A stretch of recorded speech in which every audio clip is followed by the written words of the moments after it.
दोस्तों, ज़मीन खरीदते समय, बेचते समय आपके साथ कोई फ्रॉड ना हो, धोखाधड़ी ना हो, इसके लिए सरकार हर संभव प्रयास कर रही है। 1 फरवरी 2026 से उत्तर प्रदेश में सरकार ने कुछ नए नियम लागू किए हैं ज़मीन की रजिस्ट्री को लेकर।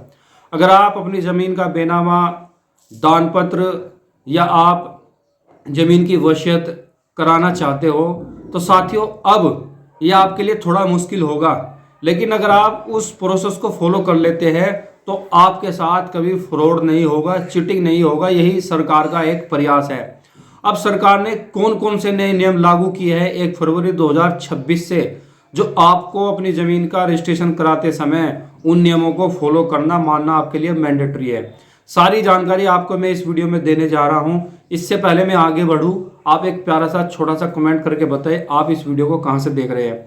क्योंकि साथियों, जब आप कमेंट करते हैं तो मुझे मोटिवेशन मिलता है, मैं मोटिवेट होता हूं, आपके लिए वीडियो लाता हूं, नई नई जानकारी आपको देता हूं, ताकि आप किसी भी मुसीबत से बच सके, किसी भी फ्रॉड से आप बच सके। तो चलिए शुरू करते हैं आज की ये वीडियो।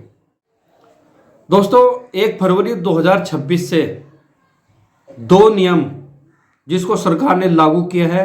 अगर आप अपनी ज़मीन का रजिस्ट्रेशन कराना चाहते हैं, चाहे वो बेनामा हो या आप क्या है दान करना चाहते हो, वसीयत करना चाहते हो, कुछ भी आप करना चाहते हो उनमें से, तो आपने क्या है उनको मानना ही पड़ेगा। पहला नियम पैन कार्ड को लेकर। पहले क्या होता था कि हम बिना पैन कार्ड के भी अपना ज़मीन की जो रजिस्ट्री है उसको करा लेते थे। अगर हमारे पास पैन कार्ड नहीं है तो हम फॉर्म 60 भर देते थे। लेकिन अब ऐसा नहीं होगा। अगर आप रजिस्ट्री करा रहे हैं तो आपके लिए पैन कार्ड होना बहुत ज़रूरी है, दोनों पार्टी का। आप फॉर्म 60 से रजिस्ट्री नहीं करा सकते। अब फॉर्म 60 मान्य नहीं होगा, पैन कार्ड ही मैंडेटरी है। और पैन कार्ड के बिना आप क्या है अपनी रजिस्ट्री नहीं करा सकते। इसलिए अगर आप ज़मीन खरीदना चाहते हैं, बेचना चाहते हैं, तो पहले ही अपना पैन कार्ड क्या है बना के रख लीजिए, ठीक है, ताकि बाद में आपको कोई दिक्कत ना हो। दूसरी बात है आधार कार्ड को लेकर। आधार कार्ड की बायोमेट्रिक वेरिफिकेशन अब मैंडेटरी कर दी गई है। जब आप रजिस्ट्रार ऑफिस में जाएंगे तो वहाँ पे क्या आपको 2 मशीन रखी हुई मिलेगी। एक वो मशीन है जिसमें क्या है प्रॉपर्टी का रजिस्ट्रेशन होता है, और दूसरी मशीन आपके आधार कार्ड को लेकर रखी गई है। अब 2 जगह आपके फिंगरप्रिंट हो गए, 2 जगह आपके अंगूठे लगेंगे, ठीक है, मशीन के ऊपर। वो इसलिए रखा गया है ताकि सरकार ये चेक कर सके रजिस्ट्रार ऑफिस की जो आधार कार्ड आप दे रहे हैं वो डुप्लीकेट तो नहीं है, फर्जी तो नहीं है, एडिट किया हो तो नहीं है। क्या आप वही व्यक्ति है जो गवाह बने हुए हैं, या आप वही व्यक्ति है जो ज़मीन को खरीद रहे हैं, बेच रही है। तो ये वेरिफिकेशन इसलिए मैंडेटरी की गई है कि कोई फर्जी आधार कार्ड सबमिट ना कर दे। क्योंकि जब आपकी बायोमेट्रिक होगी, आपका अंगूठा लगेगा और आपके जो भी है विजुअल वहाँ पे आएंगे, तो इससे बिल्कुल प्रूफ हो जाता है कि आप वही ओरिजिनल व्यक्ति या कोई आप डुप्लीकेट तो नहीं है। तो ये 2 चीज़ें लागू की है सरकार ने। एक तो पैन कार्ड जरूरी है, फॉर्म 60 भर के आप रजिस्ट्री नहीं करा सकते, और दूसरा आपके आधार कार्ड की भी क्या है वेरिफिकेशन होगी, बायोमेट्रिक होगी। इसलिए अगर आप किसी की रजिस्ट्री में झूठे गवाह बनते हो अपने आधार को एडिट करा के, तो आप होशियार हो जाना, अब ये चीज़ें नहीं कर सकती। क्योंकि दोस्तों अब ऐसा होता है, बहुत पहले आपने देखा होगा कि एक प्रॉपर्टी को क्या हम कई बार बेच देते थे। बहुत सारे केस आपने ऐसे देखे होंगे, फर्जी रजिस्ट्री हो रही है। तो अब सारे जितने भी डुप्लीकेट काम है, जितने भी फर्जी काम है, सब पे क्या है रोक लग गई है।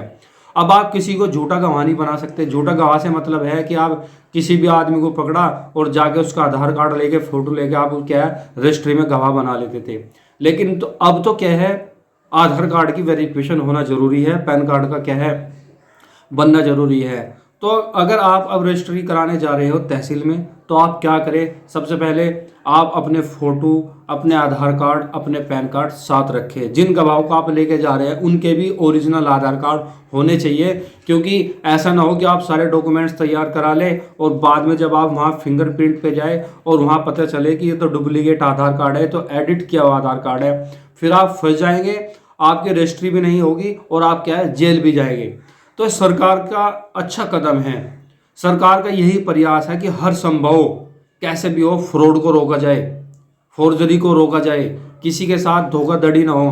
क्योंकि हम एक छोटा सा प्लॉट खरीदने के लिए भी हमें क्या है कई सालों की जो हमारी जमा पूंजी है हम उसको इकट्ठा करते हैं। अगर हमारे साथ धोखा हो जाता है तो हमारे क्या है सारे पैसे बर्बाद हो जाते हैं, और फिर हम क्या है ना इधर के रहते हैं ना उधर के। क्योंकि हमारी जो कमाई हुई पूंजी हो वो सब क्या है ख़त्म हो जाती है।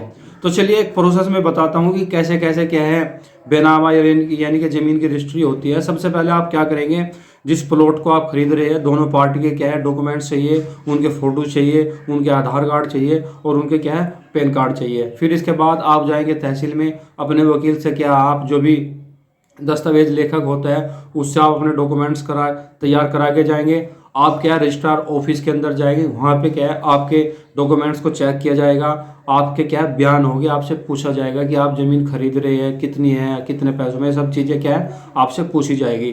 फिर इसके बाद मेन चीज़ है आपके अंगूठे होना, आपके थंब लगना, बायोमेट्रिक होना। 2 जगह लगेंगे, एक तो क्या है रजिस्ट्रेशन के टाइम और दूसरा जब आपके आधार कार्ड की वेरिफिकेशन होगी। साथियों बिना पैन कार्ड आप रजिस्ट्रेशन नहीं करा सकते और डुप्लीकेट आधार कार्ड अब आप क्या है जमा नहीं कर सकते। अगर आप ऐसा करते हैं तो आप क्या है जेल भी जाएंगे, आपके ऊपर केस भी होगा। तो साथियों ये जानकारी अपने साथियों तक जरूर भेजें, जो भी ज़मीन को खरीदना चाहता है, बेचना चाहता है, दान करना चाहता है, वसीयत चाहता है। तो ये फॉर्मेलिटी अब आपने क्या है करनी आपके लिए ज़रूरी है। वीडियो को शेयर जरूर करें, अपने दोस्तों को भेजें, क्योंकि ऐसा ना हो कि आपका टाइम भी वेस्ट हो, आपके पैसे भी वेस्ट हो और आपकी रजिस्ट्री ना हो। तो बहुत बहुत शुक्रिया, थैंक यू सो मच। ऐसी तमाम वीडियो मैं आपके लिए टाइम टू टाइम लाता रहूँगा।